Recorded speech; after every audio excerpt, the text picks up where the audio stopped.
It's the weekend. It's Mailbag. I am joined tonight by Matt, Laura, and Keith. Quite the dream team coming up here. We'll get straight into it because we've got loads of questions and very little time to get through them all. So Stephen has asked, and he's apologised first and said, "Sorry, it's an Everton question." Don't apologise. You know, we need some Everton questions to kick it off. Where do you sit on some people's opinions about the crowd at Goodison? It's a serious Everton question as well. Being to play with a home record. I get that we can get on players' backs easily, but the away crowd is unreal every week, and we have only won 5 of our 42 last away league games. Anyone know what ones they are without looking at what he replied? Away games? Away games. 5 in the last 42, apparently, by his estimation. Leicester. Brighton last year, 5-1. There's 2 at Brighton, isn't there? Yeah. Brentford. Leicester and Brentford, and then Leicester again. Did we beat Leicester twice in 42? No, beat Brighton twice, Really? Brentford, Leicester. Southampton. No. Yeah. At 2-1, was it? Yeah. There's the 5. Going a bit mental. Yeah, look at that. Toughies. What are we saying about the fans then? It's not, is it? If you're a professional footballer and you're that scared of the fans getting a bit tetchy, you probably shouldn't be a professional footballer. I mean, should not affect your game that much. People like Michael Keane wouldn't last in Italy, would they? Christ. Or France, for that matter. Like, it's one of them, isn't it? Because Goodison, like, if, we've seen it plenty of times, if a player goes in for a harsh, meaty tackle, the crowd proper gets up for it. But we don't have that many players that do that consistently. It happens sometimes. I think Branthwaite, against Luton, although we lost, he put in a couple of good tackles, he had a good game, and the crowd reacts to that. They're obviously going to react in a negative way when things on the pitch are negative, and I can't blame them for that. I also can't blame the fans, kind of being sort of downbeat the past few years because of what we have been going through. It's hard to sort of get up for a match day when most of the time everyone's going into it thinking, here we go again. Not much has changed. There's only, people keep saying like the fans saved us and stuff, but there's only so much the fans can do, isn't there? It always comes back to that like chicken and egg thing, doesn't it? When it's like, who's meant to get who up for the game? Are the players meant to get the fans up, or are the fans meant to like lift the players up? And it's a bit of both. That should be like a symbiotic relationship there where they feed off each other. There's just a disconnect, isn't there, now? And I think, although obviously it wasn't great, but under Frank Lampard, he did have a sort of connection with the fans. And at the moment, we just do not have that. Lovely fella, shite manager. Matt, where are you on this? I just feel like we've all just been beaten into submission by them, like, for so long, that I think it's amazing, actually, that for the last 2 years we've been able to coordinate and organise actual events and things that have happened before the game. Particularly last season. Yeah, I remember it's mad, but like that Southampton game we lost 2-1, like there was a bus welcome for that. Like, do you remember how bad things, like even after like the headlock and all that, people still went to the ground in rainy January and did a bus welcome. I think they'd won 2 games all season at that point. And you look at it like that and you go, well, the fans are obviously amazing, but I don't know, like I don't think like we're incredible, but I don't think we're horrendous. It just feels like we're just sedate and dormant. Like there's no, and like I feel like there's obviously a very vocal part of the fan base that like protested and everything last year, and I think the majority of people agree with most of what they're saying. That's being very general and ambiguous. But I feel like there's also like a part of the fan base that won't be asked and won't care about any of this stuff going on off the pitch or the ownership or the chairman or whatever or the players until we actually go down. Like I feel like most people won't like. There's significant people who go to the game and just sort of shrug their shoulders, which is fine. You know, people sample football in different ways, but it sort of feels like a lot of people won't be kicked into gear to realising how bad things are until the bad thing has happened. If you get me, because we have just been in this sort of steady, moribund decline for so long now that it just feels like it's going to go on forever, doesn't it? And I feel like that's sort of like the mindset that a lot of people have gotten into. But Yeah, I think you say it's chicken and egg. I think it's definitely more weighted towards the players for me. You know, if you go and watch a play and it's shite, you're not going to stand up and start applauding, are you, and talking about how good it is when it's not. So I think the players have definitely got more of a responsibility and an onus. But maybe the atmosphere could be better sometimes as well. But I also understand why people just shrug their shoulders and think, why am I doing this? Why am I giving up my Saturday afternoon to sit and watch this? I think for me, Keith, it's like sort of if you like when your team's shite, half the reason you go is because you think I might miss that one dead good game. I might miss that performance or that dead good goal.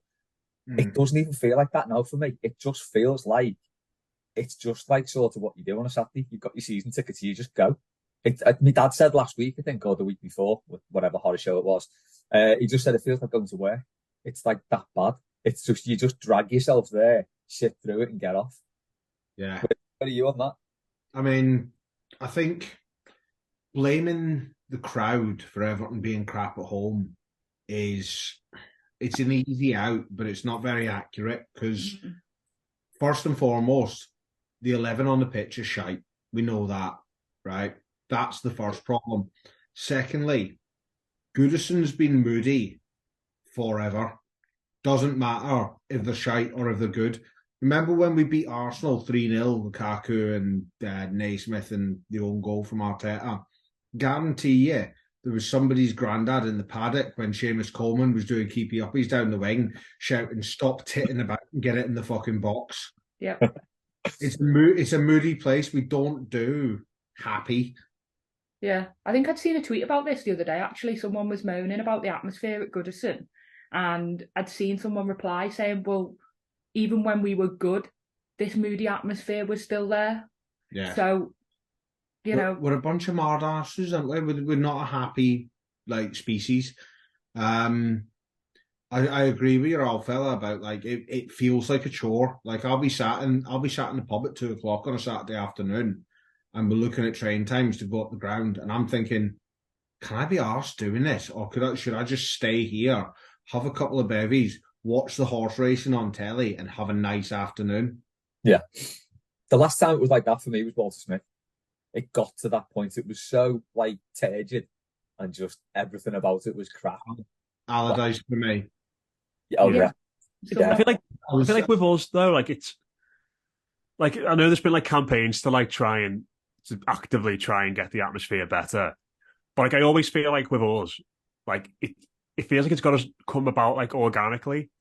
I think the displays, pre-matches stuff, look all that sort of stuff looks great with the banners, and I get all that, but to actively encourage things going on during the game, and even that very first bus welcome for the Chelsea game when Richarlison scored, and we had the dog and all that kind of stuff getting paraded around the ground that just kind of happened. Obviously, right. You haven't seen it since. Yeah, Myra, she's doing all right. Yeah, Myra. Yeah, but it's all it took that whole thing. It wasn't weeks planning, was it? It was in the build up to the game, people sort of went, "Oh shit, we need to do something." Yeah, and it all came together very very quickly. Yeah. So, and I think for those organic sort of things to happen, you either need to be doing really well because everyone's loving this. Let's all get down and do something. And I think if you're playing really well and winning every week, and someone tries to sing a song about a new player in the Gladys Street, everyone sort of laughs a little bit and "Oh, that's really good," or "Oh, that's really shite." Whereas if someone tried to do that about one of our players now, they get told to sit down. Do you know what I mean? When was the last time we made a good song about a player? Yeah. It just comes down to enjoyment, doesn't it? If you're not enjoying was it under Carlo Ancelotti when Spirit of the Blues had got to #1 and stuff like that in the charts? Or was that when someone tried to claim credit for it? Yeah, let's just not go down that route. No. Don't want to get in any trouble. When things are going well, everything else comes together, doesn't it? Yeah.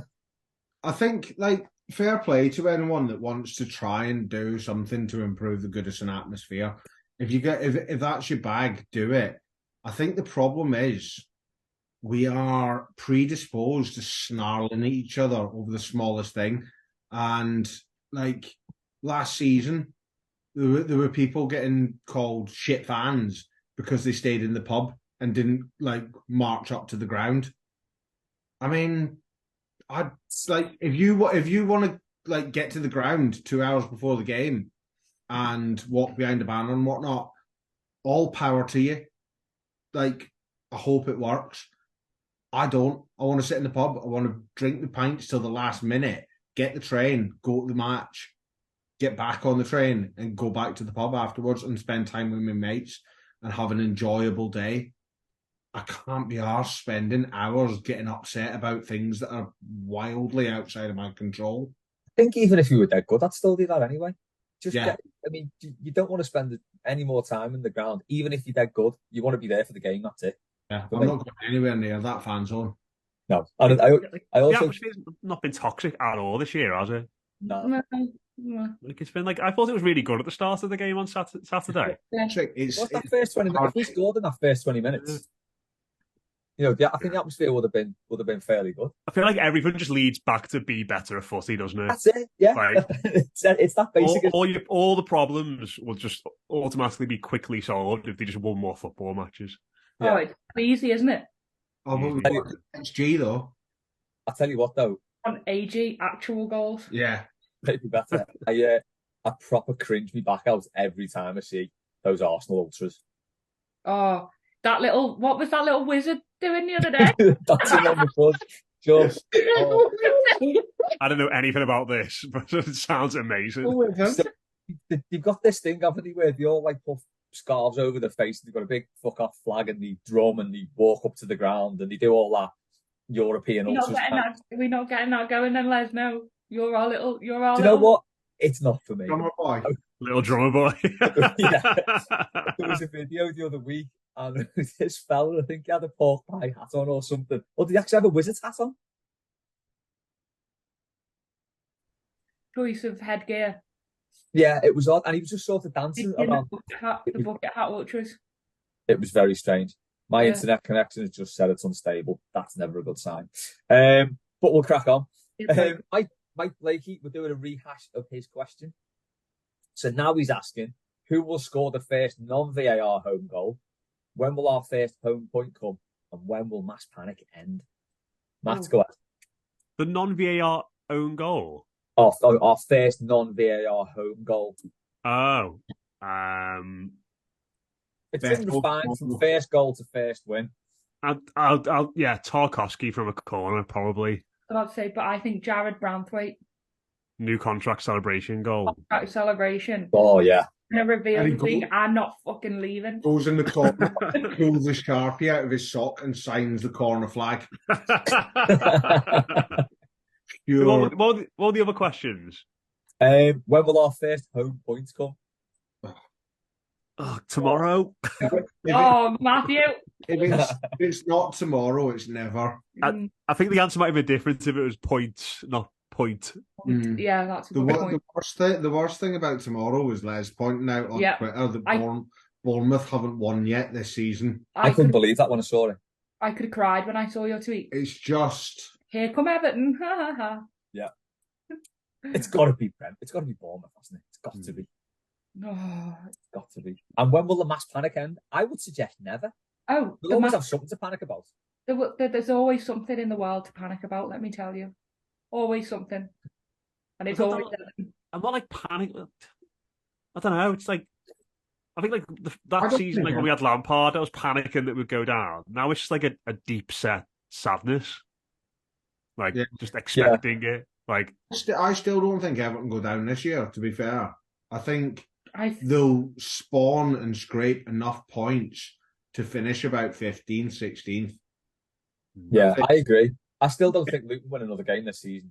I think, no, they'll win one more. Road. They'll finish on about 15 points then. Right? They are that is one of the worst football teams I've ever seen at Goodison. They were so and I include Everton in that. I think Sheffield United are bad. They're not as bad. Garbage. They're so dreadful. I don't know how we didn't beat them there. There's just so many bad teams that surely Everton pick up some weird results like the Brentford away one and just propel themselves along. What I am a little bit worried about is how bad it's going to be in like 2 weeks. At the is it 2 weeks? 3 weeks? The 21st at the Tin Line. At Casterly Rock. Yeah. I think that's all right. So we've got. So I said at the start of the season, my barometer for an absolutely dreadful start is 9 points going into November. We're on 4. Right.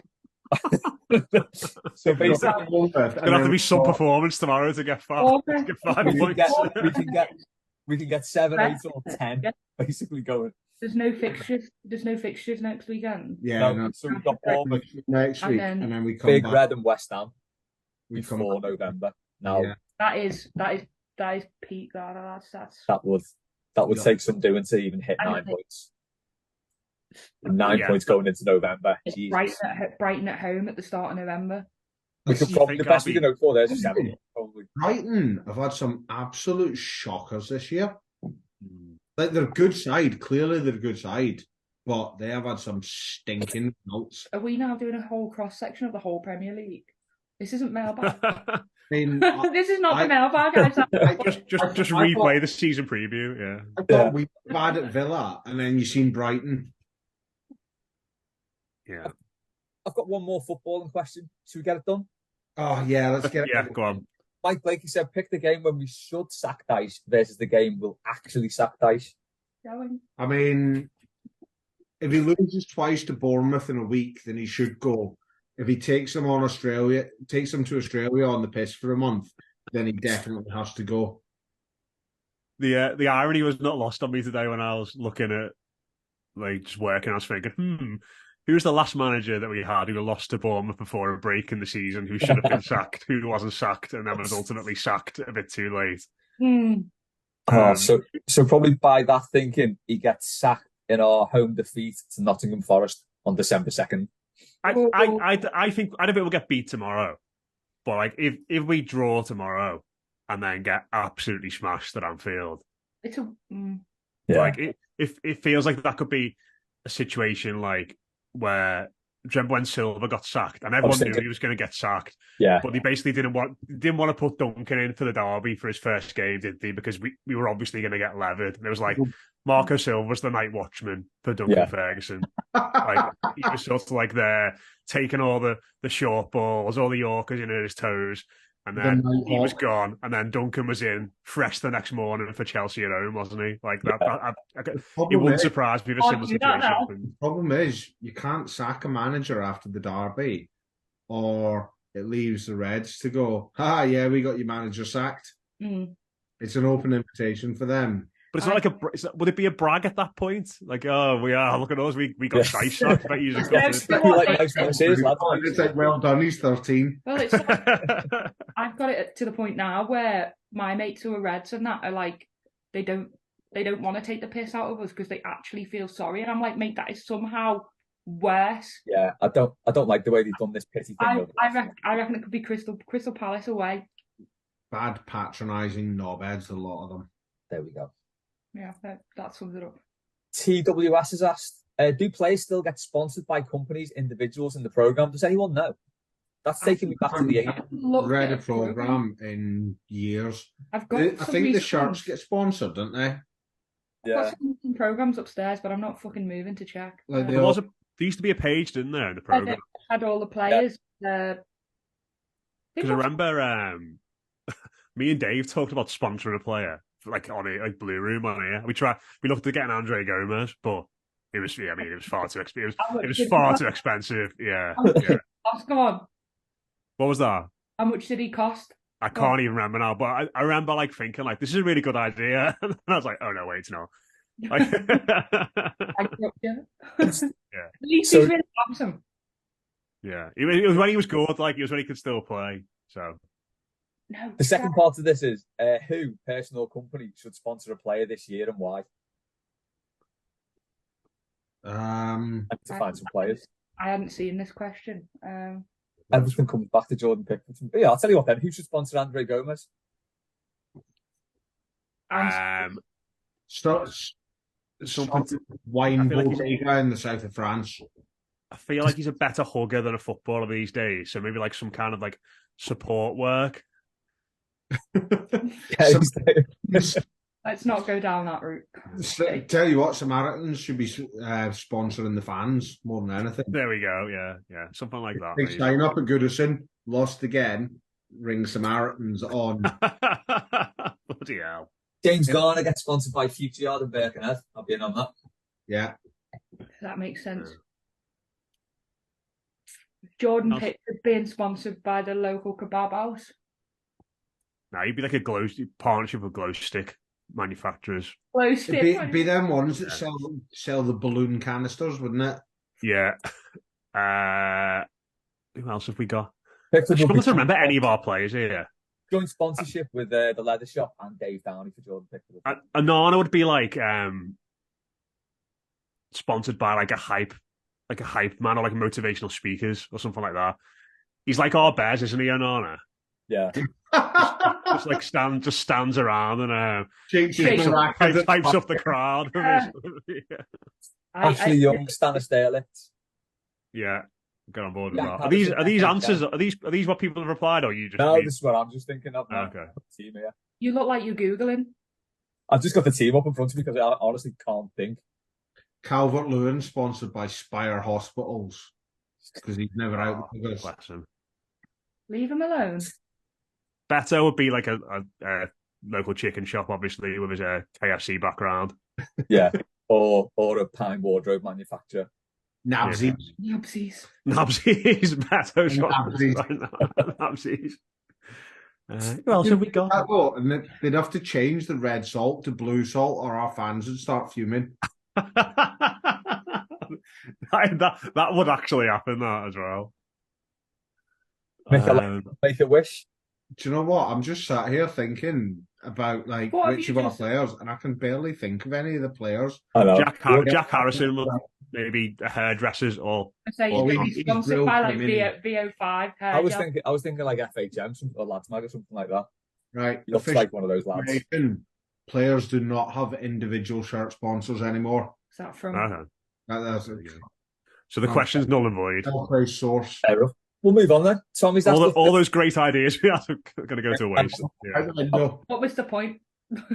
But if you want to sponsor the Blue Room, I'm sure they will after we just slag them all off. Tommy, does Bill watch the match on a dodgy box or a stick? No way, Bill's got a fire stick. I reckon he goes in disguise, like. Two kids in a trench coat. Yes, like like Jose Mourinho style, snuck in through like the laundry bin. Ken Wright. Wheels. Ken Wright. I am incognito. Yeah, I think he sneaks in. He's too much of a big blue to not be there in person to watch it. The reality is quite boring, isn't it? And like I found this out from the Wrexham documentary on Netflix or Disney or whatever it's on. Whereas the league provides a live stream to the club for recording purposes and whatnot. So he probably just sits at home and watches that. But I think he'd like to pull some Phantom of the Opera shit, wouldn't he? Make a dramatic entrance in a mask. I reckon he's got a drone that he just sort of hovers over the ground. Mm-hmm. Like, it'd be good if like the Undertaker's music just hit one day, like you said there, Les, and just like all the lights went off, and he just appeared in the main stand in his seat with a cape and a mask on, and he's called Fight or something. Yeah, I don't know. Maybe now he's sort of not on the ground anymore. He just doesn't want to know. He's just giving up on Everton. I mean, to be fair, if I'm not in the ground, I don't watch Everton. Yeah. There you go. What do Keith and Cameron have in common? Letter K. Hot topic. Don't we usually start with that? I've decided to throw it in the middle to mix it up a bit. Didn't we stop sound effects for Hot Topic? I used to have all sorts of stuff. It takes ages now. We used to have to shout players' names. Yeah, I know. It was a lot more fun back then, wasn't it? I'm enjoying myself now. I'll get back to that. Do you know what? I will bring back those good old-fashioned production values. We'll do that. Okay. So the best place you've seen a gig. Does anyone know what this question relates to? Is this to do with that Las Vegas Sphere thing? It is. It looks outrageous. I saw it last summer when we were in Vegas, but it didn't have anything like sort of It's going just a on. black dot. Yeah, it was just like, because we went on the high roller and you could see it from that as well. But yeah. Can you imagine going in there though after with a raging hangover and all this stuff's going on? Like it'd send you west, wouldn't it? These Garys aren't working. Couldn't cope with it. You're cowering under your seat. Make it stop. I mean, it did make a U2 gig look incredible. So that's, Well, that's something. That's no mean feat in itself. Tell you, good gig venue. And you'll probably agree with this. I'm sure you've been there, Les. Is the Barras in Glasgow? I've never been there. I've been to King Tut's, never been to Barrowlands. Four ounces doesn't it, in the Barrowlands? Yeah. Barras is unreal. King Tut's is good as well, to be fair. Yeah, King Tut's was ace. It's probably the original Lomax for me, just for sort of sentimental reasons. The one on Cumberland Street, which was next door to the lap dancing place. What a night out that was. Interesting, you remember that, yeah. I was going to say, that's not like you, that, Les. I'm disappointed. Yeah. You couldn't miss it. It was called Angels and had like a massive neon sign. You're remembering far too much of this. Far too much. Which player would get sponsored by them? Let's have a look. Andre Gomez. Daesh. Yeah. Matt, your favourite gig venue? Or the best one you've been to? First of all, I thought this question was about you all going to a gig last week. And where was it? Thornton Huff. Oh, Thornton Huff, yeah. That was lovely. When I saw the question, I thought, bloody hell, that's been an amazing place to go watch a gig. Oh, it was. So it's got Peerless and Grimston's Brewery on tap. Oh, nice. The ale in there is tremendous. Mine is have you ever been out in Leeds? No. There used to be like a big. Oh yeah, I've been to a gig in Leeds, but it was at the uni. Yeah, well, yeah. There used to be a place called Cockpit there, which was class. I used to have like. I remember. Yeah, I remember. So many bands started off there. Which has been shut down now, actually, which is a shame. But we used to go there all the time, and it was boss. Yeah, I remember seeing that on the gig listing as the Leeds Cockpit, proper toilet venue. That's like the Lomax, basically. Yeah, GBNF, unfortunately. Yeah. The O2 gaffs are all right, aren't they? Oh no, I don't like the one in Liverpool. The one in Leeds is decent. Like, yeah. So the Cribs and Johnny Marr in there, that was good. The one's good. The one in Manchester is great. We went and seen Fontaine's in the Manchester one. Yeah. And obviously the best thing about the O2 gaffs is they do the double pints. I was going to say the double pinters, yeah. Love a double pint. I was going to say my best venue I think I've been to is probably Malahide Castle in Dublin. So that was Toffee Daft said that as well. It was very good. What I will say, you've got to do a bit of a walk through the grounds to get there, but it's all like on a pathway. You're sort of following the castle grounds round, but it's a massive like open space, loads of good like food stores and stuff. It was a bit more like a festival set up than just like a one-off gig. It was Sam Fender in July. It was really good. They had loads of places to get ale and loads of toilets as well, so they weren't like ridiculous queues and stuff like that. Yeah, we went to Crystal Palace Bowl to see Noel Gallagher in the summer. That was a similar thing. It was more like a festival, a good outdoor venue, but yeah, it had loads of ale and it sold it in cans, so it didn't have to piss about with like plastic pots, so you just got served straight away. And loads of toilets. It was great. I really want to like Sam Fender, but I just can't have him cutting about in a Newcastle shirt. Yeah, this was the thing about the gig. Like, we were surrounded by a lot of Geordies, and I mean, I was getting wound up a little bit by them all, but it was fine. Would you rather go and see Sam Fender at St James's or Jamie Webster at Anfield? Sam Fender at St James's. Oh, God, all day. Connor went with his brother, and honestly, it looked class. Like, he was like, to be fair, like Connor said, like, I thought it was going to be insufferable, but it was absolutely class, and the videos and stuff looked really good. Fair enough. So. I'd rather cut my toenails with a DeWalt. What, Keith? TWS said, British Sea Power at the Severn Valley Railway. Bloody hell, that sounds good. Or Bombed Out Church on the Mersey Ferries, or Self-Esteem at Liverpool Central Library. That'd be a great little venue, that Liverpool Central Library. Lovely, that. Also, like Old Trafford Cricket Ground for a gig as well, like a big gig. For a big one. Yeah, although we did lose Matt, so. How do you lose Matt? Because someone had special tickets. I was in the VIP section and I didn't want to be seen with peasants like Laura and Paddy. So he just left us. In fairness, we got just so people don't think I'm an absolute dickhead. We got separated, and I had no signal, so that was it. The end of that. Behave. Oh, I preferred the first version, if I'm honest. Reply to this as well. I'm going to absolutely massacre what Joe said here, but he said, Munchen, Brigitte, Stockholm, large bar, maybe lager bar, large bar. Van Morrison used to get a set together there before going on a Scandinavian tour. About 2001 or 2. It was great seeing the process and being so close to someone I've been into for so long. That must have been good, actually, getting to see the sort of warm-up tour until he had an argument with the sound tech and walked out. Classic Van Morrison there. Mike Blakey, another one. On a scale of 1 to 10, this is a subject really close to my heart. How much do tradesmen intimidate you, even though they're not trying to? They're just explaining things that you don't understand. So one time, we had someone come round and he needed to get in the loft. I was so flustered, I forgot how to undo the loft latch to get the ladder down. And he literally just flicked the thing and it came down. I was like, yeah, oh yeah, that's it, yeah. I've not lived here long.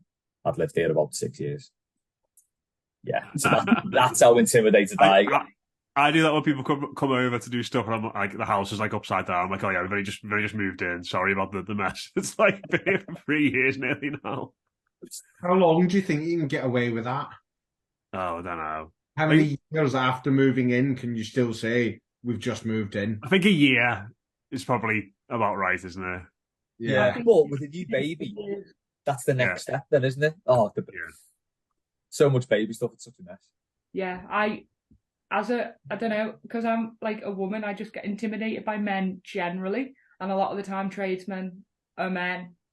So always intimidated. I'm just like... Is that like twice as intimidated though? I don't know. I've had to, because we're in a new, like I'm in a new build, like we've had quite a lot of like tradesmen and stuff come in and out, and I'm just like, yeah. I don't know, you could literally say anything and I'm like, Well, for me, it's just because I'm so horribly inept at any sort of manual work. I am disgustingly bad. Oh, I have done plenty of DIY around this house. Let me tell you, I put a hole through the kitchen wall. Do you remember that? I put a fucking hole through the kitchen deliberately wall. That was like, was it like a design thing or just... Oh, no. Complete absolute fuck up from my part using expansion screws, but see, I don't know what they are. That's how bad I am. Come on, Les, get with the program. I mean, Les, it's literally in the name. Are they the things like you push into the wall and then like the screw goes in them? No, that's a roll plug. That's a roll plug. Okay. So is it a screw that expands? But how does it do that and why? What's the crack with that? Well, clearly I don't know because I put a giant fucking hole in my kitchen wall. It's hidden by, well, I patched it up, so I fixed it all, and then I've put like shelving there, so there's like you can't tell anyway. Really, I did a very good job of fixing. Nice box job. I like it. It's all right. I'm selling the house now. If anyone's going to get a tradesperson to sort that in future, you know. No. Anyone can plaster with enough polyfiller. Yeah, I'm all right at that actually. And a bit of sandpaper, and you're laughing. Exactly. Some polyfiller, me. Right, we are at the end of part 1. We made it. So we've got a few more questions for part 2, mainly from Maggie. But yeah, we'll be back soon. Check out what your adverts are. Hope it's a good one. See you in a bit. But we're back. See, when people watch on YouTube, I like to find out what adverts they got served. I've just had a look on YouTube and I got Grammarly, which is really fucking boring. That's boring. Grammarly, yeah, but makes sense. I'm hoping at some point it'll be my STI testing service advertisements. I think we'd be the right crowd. Like, really? That's casting so much aspersions on us out, like. Yeah, maybe some individual people within the crowd, but not the crowd as a homogeneous entity. That was very pointed, so we'll move on. Sam was asked, what do you order for dinner at Wetherspoons? I don't, because I don't go to Spoons because I can't stand the Tory cunt that owns them. Tim Martin. Yeah, I did go there at the weekend though for a quick pint before the game. I can't remember the last time I stepped foot in a Spoon. Frost. Yeah. It's a bit grim in there, and pre-match.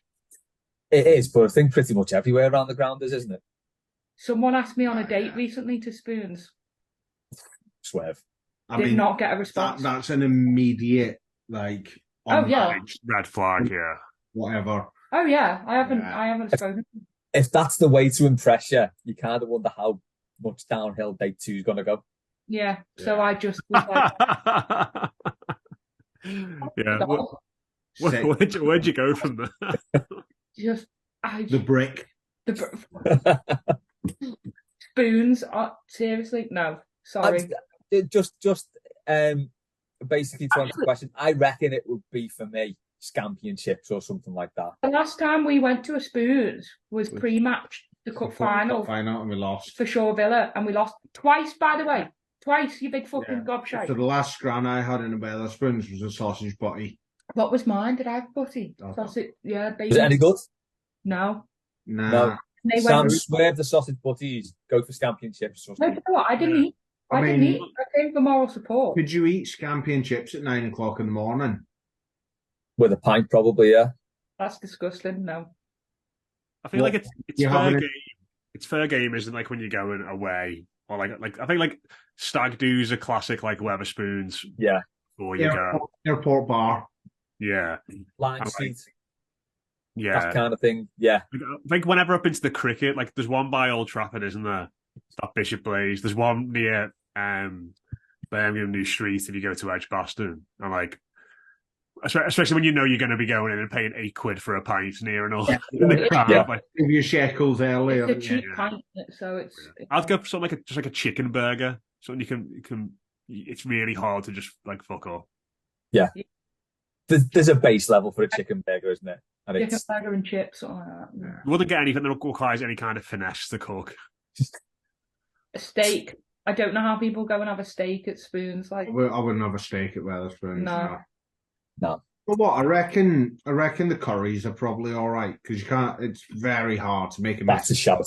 Yeah, curry night and Spoons. That's a cheap night. Cheap curry.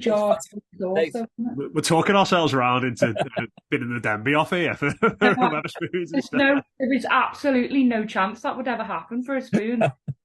Honestly, the only way they got me in the Spoons for their cup final or cup finals, both of which they lost, by the way, well done, was because I was being promised breakfast pre-match, and then I didn't actually eat anything. I think I. Well, whose fault's that? Gave me a hash brown. I mean, there was breakfast there. Yeah, but it was just in Rock Ferry as well, wasn't it? Rocheferret. Yeah. Oh, it was like the scenes from The Walking Dead in there. More scenes from The Walking Dead, possibly with Fox's question. Who's the largest political figure that you could single-handedly cling film to a lamppost? And I will move on to Laura's question, who one of your mates asked. What is it with your lot wanting to cling film living things to lampposts? Keith, I'll defer to you on that one. It's your thing, isn't it? It's a judgment of character, and I think it should be asked at job interviews. Really? Yeah, do you know what? It's an insight into someone's mind, the logic circuits, etc., their adaptability to a situation that they shouldn't like find themselves in, but have. Keith sounds like Dice here. High performance. It's such a good point though. Like the amount of times it has opened conversations for me with people, it's unbelievable. Like I've used it at work because there are quite a lot of awkward people that I work with, and like just getting people out of their shell a little bit with something that kind of breaks the ice is quite good. Although some of the answers are absolutely dreadful. Someone told me they're gonna cling film a blue whale to a lamppost. I'm like, come on now. How are you getting the whale? How are you getting the whale to the lamppost? Right? Or are you taking the lamppost to the blue whale? Well, that's what you say, but. How are you getting the lamppost in or into the beach blue whale? It's just ridiculous. Someone else said a great white shark. You have to think about it. The correct answer is obviously giraffe. Obviously giraffe. Do you now see why we're best mates? It's a good question to ask. Like also gets you a goose in, doesn't it? It was my standard opener. It worked. I was not expecting that. So we'll move on. For the 2 years I was single. I'm just going to assume that Laura meant that you could clingfilm a goose to a lamppost. Yeah, that's what you meant. Yeah. So political figure, because this could make or break any goosing situation by political allegiance. But I mean, Sunak's obvious. Largest. Sunak's not large though, is he? But he'd be dead easy to cling. Also, the cling film would be like big and cumbersome and awkward with him. You need like a little sandwich bag or something for him. Yeah, little roll of Scotch tape on the. Who was that fella that tried to fight the other Brexit MP, Mano Imano? Oh yes, the TA fella. Yeah, I reckon it. Mark Francois. Yeah, Mark Francois. He'd get cling filmed. Oh, who was the one? Lee Smog's about 12 foot tall and looks like a Victorian child stature. He's cling filmed. He's basically the giraffe in this situation, isn't he? Also, Sir Nicholas Soames. He's a big fella. Yeah. Who's like that super Tory that looks like a video game boss? Oh, the big massive one who stood by the Queen. He's like inflated, isn't he? Yeah. Is he not? I don't think he's not a Tory. He's the Queen's That's it. Or something. But I bet he is a Tory. Still a Tory. Oh, he definitely is. Yeah. For me, I'm right now because he's pissed me off. Is Keir Starmer? Well, he pissed me off all the time, but I wouldn't cling film him for a lamppost. I'll tell you what. I think we're going to 2-foot him, aren't we? That'll lead us nicely into Maggie's question. In honour of the Labour Party conference being in town, by the way, how much of town is Starmer going to see? I'm going to suggest none. How many penalties do you think you could score past Keir Starmer? All of them. I'm going to say 10. But all of them. How many are we allowed? How many taken? Because I back myself 100% of the time against anyone that isn't a professional goalkeeper. All the penalties then? Yeah, that's all of them against them. I reckon I'd hit one wide, probably. Yeah, I reckon I could roll 10 in before. I wouldn't 2-foot him, but I'd do one of those snide elbow to the back of the head when you go up for a header. Like the Harry Kane back into somebody whilst they're in the air. I'm more. I think me and Les are probably the same on this. We're more of a 2-footer. Definitely more of a 2-footer. Les has genuinely 2-footed me before. It was a beautiful thing. So Maggie said, would you 2-foot him if you saw him in public? Can you 2-foot him if you see him in public, please? I think, yeah, I'd encourage anyone. He came into our office the other day. Did he? Oh, you didn't 2-foot him? Yeah, Sunak looks small. He's smaller than he looks, but he is definitely smaller than he looks as well. Yeah. Is he smaller than me? Did you shake his hand and everything, Matt? No. He was speaking to Joe Thomas about Everton for a bit because it was Arsenal Everton that weekend. God. Oh, yeah, there you go. Then here's one from Matthew J. Echo. Maggie's words, not mine. Have you ever had a fight with another journalist over a footy exclusive, and did you win? Nah, I don't really get too hecked up about football stuff. I reckon Paddy has. Oh God, yeah, 100%, yeah. But he wouldn't fight over it. He'd just bitch about it. He did severely browbeat someone about it. Yeah. I did have a fight with a journalist over the colour of the sky. No. Paddy. He would send a sternly worded letter, Paddy. Paddy known to everyone else around him. Paddy would like to speak to your manager. He is so sassy. He is so sassy. You'd like the man to sit down or something like that. Angry Paddy's my favourite Paddy. I love it. It's great to watch. If you ever want to see really angry Paddy, play football with him. Unbelievable. He's an angry kid. Yeah, hissy fits all over the show. That line. Yeah, he's like Olivier Dacour in that respect. Then mild mannered off it. As soon as he crosses that line, pure animal. I wouldn't even say he's that mild off it, really, would you? No, fair. Maggie, can you hold down Keith and give him his Awobi tattoo, please, Laura? Yes. Oh God, yeah. That could be cling film Keith to a lamppost. Do it that way. Go in right here. No, I feel like we need a new player for this. That was null and void when he abandoned us and refused to sign a contract. Yeah. Who's the new player? Jimmy Bidston. Jimmy Bidston. I'd get his face tattooed on my face. Why do you say these things? You realise this is public and everyone will hold this. No one's actually going to think I'm going to get someone's face tattooed on my face. I believe you right now. Right, we've got about more about you than it does about 4 me. minutes. These two are just bickering. Yeah. We've got 4 minutes before me and Matt turn into pumpkins because we've got to go. Yes. Maggie said mailbag rendition of the Akkadian hymn to Ishtar, please. We'll have to get Pete on to do that. He's the singer of the group.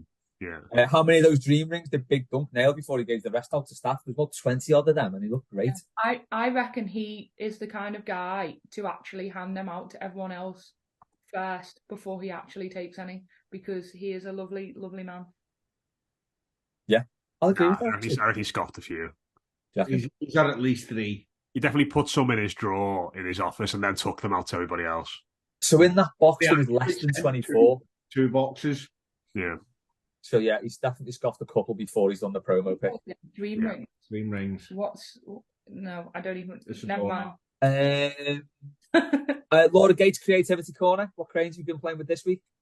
What was that? Sorry. What crayons have you been playing with this week? Anything interesting? I don't play with crayons. What have I done? I have been doing some photography stuff, and I have just sent off some more photos today to. I don't know if you saw the article. Oh, you did see the article. Yeah. You proofread it. That article I'd done the other week. I've just sent off next batch of photos today. To them, because they're looking to put me in their print edition next month. Amazing. So getting in the print edition. That was a shameless plug there, by the best thing ever. Keith Tomlin, Southern Tory opinion of the week. On the motorway, anyone that starts to speed up as you're overtaking them should be sent to Rwanda. Mm-hmm. Yeah. Oh, we had this conversation earlier. That is fair. So the worst human beings going. Traffic lights as well. Literally, they sit there in the middle lane. They don't move out the middle lane. They don't veer out the middle lane at all. They stay there. But as soon as they see you go to take over them, they speed up. I don't think it's a Southern Tory thing at all. For someone who drives on cruise control and like doesn't, there you go. There's the Tory part. It's a very It's a massive inconvenience because I have my speed. I'm staying at my speed the length of the road, and people that vary speeds and keep going back and forward annoy me. It's almost like a war on drivers, Keith. That's always what it's like. It's a war on drivers. One for me, Les Roman thoughts on Colin. He swallowed a mouse whole the other night, so I'm very disgusted with him. But he's a cat, so I suppose that's what they do. Chad, we will get to yours next time on breed of dogs and Everton players, and we'll finish on this one from Maggie. Which animal would give the best high five? Sir Blue Goblin said an anteater. I thought a sloth, but that's only got 3 toes. So Max. Penguin. Can you imagine their little? Yeah. Oh, good slap that. It'd be a good slap. You could probably do that as well at Edinburgh Zoo when they do the penguin walk. Just stick your hand out. Yeah. Like you see the kids like down the side of the tunnel trying to get players to high five them. Do that at the penguin walk at Edinburgh Zoo and see how many of them give you a flipper. I don't know, actually, because they're quite small, aren't they? But I just think get a good slap off that. Emperor. Yeah, but if they knew they would, does the animal know they're giving a high five? That was all in. Otherwise, it's not otherwise you're assaulting an animal. All right, you with your clingfilm. But Matt, have you got any advance on a penguin? I was just like, I just want to clarify: is the animal actively got to give the high five, or can you get it? It's involved. It knows or whatever, and slap it on your hand. No, it's got to be a voluntary, consensual high five. Oh God, yeah. Or as Keith said, you're just like cracking an animal, then, aren't you? If not, so. I think kangaroo got like quite strong, sinewy arms, haven't they? Very clawy though. The fingers take your hand off. Boxing you then, high fiving. If you ever see my dog, ask him to high five you, and he will. He gives a great high five. Miss Max. And he'll also do big tens. He does. He comes flying like this. Whee. I've actually I've put Max on a tweet earlier. My other half sent me 2 pictures, one before and one after being called a good boy. It is a cute photo, and the transition is perfect. We'll check that out. Might use it for I'll use that for the thumbnail. Because who doesn't love Max? And that will get so many more clicks on YouTube. There you go. Shame to use the dog for clicks. I don't know. You can't see him. No. Right. That's unfortunately all we've got time for. Because Matt's already disappeared. Taken into the ether. Is screaming, he said. I've got to disappear myself. So thanks to Matt. Thanks to Laura. Thanks to Keith. Thanks to everyone who sent questions in chat. As I said, I will get to your question next week. First on next week. Have a lovely weekend, everyone. Up the top.